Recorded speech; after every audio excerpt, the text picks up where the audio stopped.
নাসরিন আমার বিয়ে করা বউ হলেও তার সাথে শুতে আমার গা ঘিন ঘিন করতো।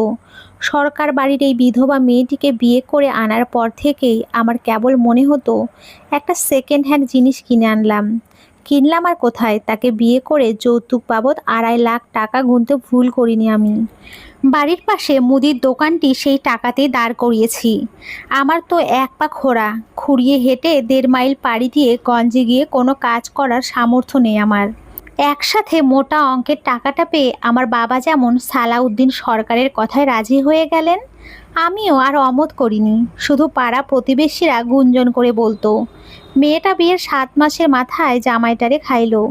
নাজমুল সেই মেয়েটাকে বিয়ে করলো টাকার লোভে। কী যে আছে তার কপালে আল্লাহই জানে। আমি সেসব কথায় কান দিই না, বরং মনে হতো টাকার লোভে তো বিয়ে করিনি, খোড়া মেয়েকে বিয়ে করেছি। আমার যেমন এক পা খোড়া, আমার বউয়েরও আগে বিয়ে হয়েছে, তাই সেও আমার মতো খোড়া। বিপত্তি হলো আমার মনে, বড় একটা অসুখ বেঁধেছিল মনের ভেতরে। সপ্তাহে 3-4 দিন রাতে তার শরীর ডিঙাতে পিছুপা হই না। কেন পিছুপা হব? সে আমার বিয়ে করা বউ, এতটুকু তো আমার পাওনা। কিন্তু কোথায় যেন একটা অপূর্ণতা ছিল। গা ঘিন ঘিন করতো আমার, তাকে ছুঁইলে মনে হতে থাকে আমার আগেও নাসরিন অন্য পুরুষের সাথে ঘুমিয়েছে, অন্য পুরুষ তাকে চুমু খেয়েছে, গালে গাল ঘষেছে। আর ভাবলে কেমন গা গুলিয়ে আসে। তবুও তার শরীর ডিঙাতে হয়, না ডিঙিয়ে তো আর উপায় নেই। বিয়ে করে 2.5 লাখ টাকা নিলাম যে। গতবারের বন্যায় যখন সব ফসল পানির নিচে, অভাবে পড়ে বাবা বাছুর সহ গাভী বিক্রি করে দিলেন। তারপর আমাকে বললেন, গরু বেচার টাকা খাওয়া শেষ হলে পরে কি খাবি? এবার তো কিছু একটা করা দরকার। গরু কিনে নিলেন সালাউদ্দিন সরকার। তখন 7 মাস হলো বিধবা নাসরিন বাবার বাড়ি এসে উঠেছে। বাবাকে ডেকে সালাউদ্দিন সরকার প্রস্তাব দিলেন, তোমার ছেলেটার বেশ সুনাম আমাদের এলাকায়। গরিব ঘরে জন্মেও খোঁড়া পা নিয়ে ম্যাট্রিক দিল। এলাকার মানুষের বিপদে খোঁড়া পা নিয়ে ঝাঁপিয়ে পড়ে।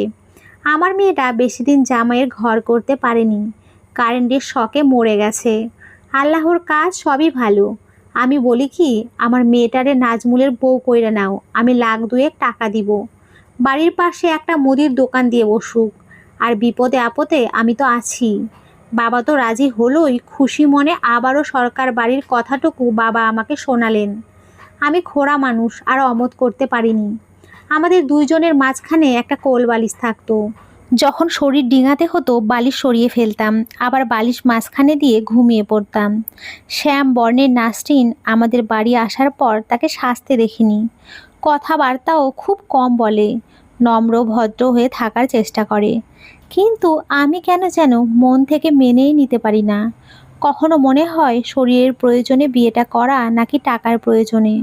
আমার মনের প্রয়োজন তাহলে কোনটা? এক রাতে নাসরিন আমাকে কোলবালিশ দিয়ে ধাক্কা দিয়ে ডাকছে। আমি জেগে উঠলাম কোলবালিশের ধাক্কায়। জানতে চাইলাম কি হয়েছে। উত্তরে বলল, বাইরে শেয়াল ডাকছে, ফিসফিস করে বাইরে কে যেন কথা বলে। আমার বড্ড ভয় লাগছে। আমি বললাম, বাতি জ্বালিয়ে ঘুমাও, তাহলে আর ভয় করবে না। বাতি জ্বালিয়ে ছোট বাচ্চাদের মতো ঘুমানোর চেষ্টা করছে। একবার খুব ইচ্ছে হলো মাঝের কোলবালিশটা চিরতরে সরিয়ে দেই।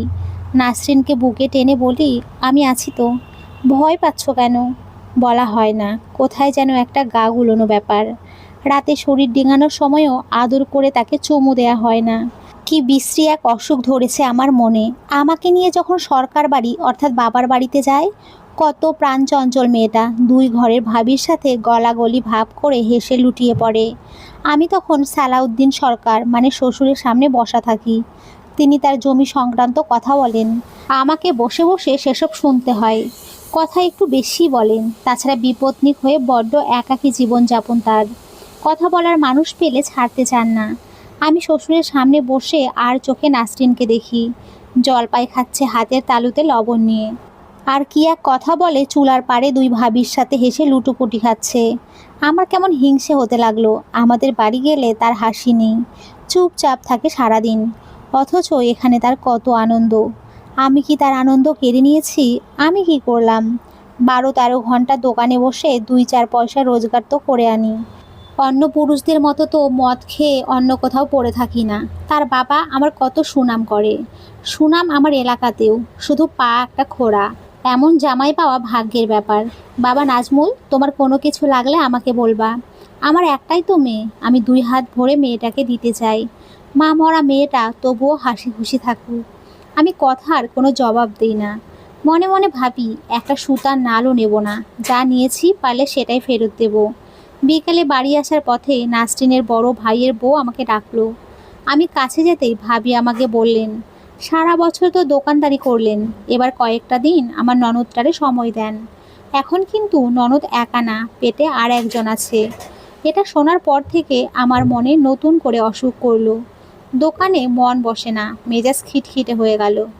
গা গুলোনোর ব্যাপারটা ঘিন ঘিন করতে থাকা বেড়ে গেল। আমি নাসরিনের দ্বিতীয় বর, তার পেটে বাচ্চা এলো, কিন্তু আমার মনে অসুখ।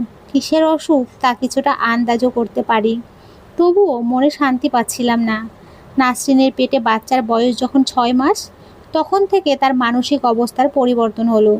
রাতে খেয়াল করতাম সে বালিশ ডিঙিয়ে আমার গায়ে হাত দিয়ে রাখতো, আমার হাত চেপে ধরে রাখতো।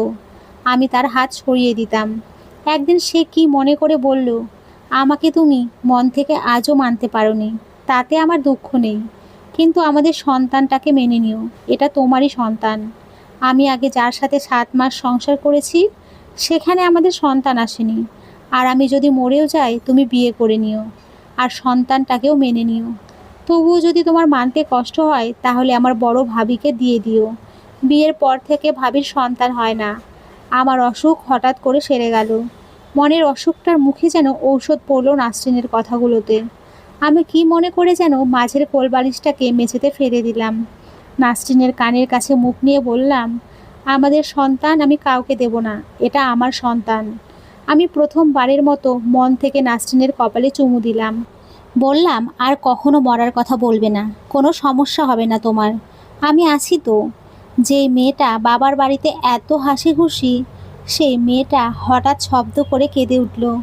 আমি তাকে ফিসফিস করে বললাম, এভাবে কাঁদলে বাবা মা কি ভাববে বলো তো? এই কথা শুনে নাসরিন হেসে উঠল। এই অবস্থায় মেয়েদের বোঝা বড় দায়। এই হাসবে, এই কাঁদবে, কখনো রাগে ফুঁসতে থাকবে। এটা যেন প্রকৃতির খেলা। গরুর গাড়িতে করে বাবা আর নাসরিনের ভাই ভাবি নাসরিনকে গঞ্জের হাসপাতালে নিয়ে যাচ্ছে। আমি যাচ্ছি হেঁটে, খুঁড়িয়ে খুঁড়িয়ে হেঁটে। আজ শান্তি পাচ্ছি না। এই প্রথম মনে হলো পা দুটো ভালো থাকলে দৌড়ে চলে যেতাম হাসপাতালে। ভোর সকালে আমাকে ঘুম থেকে ডেকে বলল, আমার জানি কেমন লাগছে। আমি ব্যথা সহ্য করতে পারছি না, আমার খুব কান্না পাচ্ছে। তুমি আমাকে শক্ত করে ধরে রাখো। আমি নাসরিনকে শক্ত করে ধরে বললাম, এই সময়ে অবশ্যই মা চাচিদের ডেকে আনতে হয়। তুমি একটু সহ্য করো, আমি মাকে বলি দায় নিয়ে আসতে। দায় এসে বলল, হাসপাতালে নিয়ে যান তাড়াতাড়ি, আমি পারবো না। আর প্রশ্ন করিনি কেন পারবে না। সরকার বাড়িতে খবর পাঠানোর পর গরুর গাড়ি পাঠিয়ে দিল। নাসরিন যাবার সময় আমার কানের কাছে মুখ এনে বলল, জানো, আমার খুব বাঁচতে ইচ্ছে করছে, তোমার বুকে মুখ লুকিয়ে ঘুমানোর জন্য। এই প্রথম নাসরিনের জন্য আমার চোখ ভরে এলো পানিতে। আমি বললাম, তুমি ফিরে আসবে। আমার খা খা করা বুকটার পূর্ণতা দিতে তুমি অবশ্যই এই বুকে ফিরে আসবে। মাটির রাস্তায় গরুর গাড়ির এক একটা ঝাঁকুনিতে নাসরিনের কেমন কষ্ট হচ্ছে সেটা ভাবতেই বুকের ভেতরটা কেমন জানি করে। আমি মেয়েটাকে অনেক অবহেলা করেছি। বিধাতার কাছে হাত জোড় করে মিনতি, মেয়েটাকে বাকি জীবন যেন ভালোবাসতে পারি। সেই জন্য হলেও তাকে আমার কাছে ফিরিয়ে দিও। গঞ্জের কাছাকাছি বাঁশের সাঁকু পেরিয়ে যাবার পর দেখি নাসরিনের বড় ভাই মিষ্টি নিয়ে আসছে। আমাকে দেখে বলল, হা করো। একটা মিষ্টি মুখের ভেতরে ঢুকিয়ে দিয়ে বলল, গ্রামের সবাইকে গরু জবাই করে খাওয়াবো, বাবা আগেই বলেছে। তোমার ছেলে হয়েছে মিয়া, তাড়াতাড়ি যাও। ছেলে হবার আনন্দ আমাকে আনন্দিত করতে পারেনি। আমার ভেতরে শুধু নাসরিন, সে ভালো আছে তো? হাসপাতালে ঢোকার পর নাসরিনের ভাবি বলল, জায়গা দাও, বাচ্চার বাবা আসছে। নাসরিন আমার দিকে তাকিয়ে আছে। আমি তার পাশে বসার পর নাসরিন আমাকে বলল, তোমাকে এমন দেখাচ্ছে কেন? আমাদের ছেলে হওয়াতে তুমি খুশি হওনি? ছেলেকে কোলে নিবা না? আমি নাসরিনের হাত ধরলাম, একটু কাছে গিয়ে বললাম, তুমি তো আমার সব খুশি, বাচ্চা তো কেবল উপলক্ষ। নাসরিন মুচকি হেসে ফিসফিস করে বলছে, এখন আবার বেশি খুশিতে চুমু দিও না, ভাবিরা আছে। বাবা ওষুধ আনতে গেছে, যে কোনো সময় আসতে পারে। আমি লজ্জা পাবো। মনে মনে ভাবলাম, নিষেধ করলো না সম্মতি দিল। আমি ফিসফিস করে কথা বলার ছলে কপালে চুমু এঁকে দিলাম। দেখতে পেলাম অপূর্ব সৌন্দর্য, বউটার লজ্জা রাঙা মুখ। তো বন্ধুরা, আজকের এই গল্পটি এই পর্যন্তই। তোমরা সকলে খুব ভালো থেকো, সুস্থ থেকো। সকলকে অসংখ্য ধন্যবাদ। নমস্কার বন্ধুরা, খুব ভালো থেকো।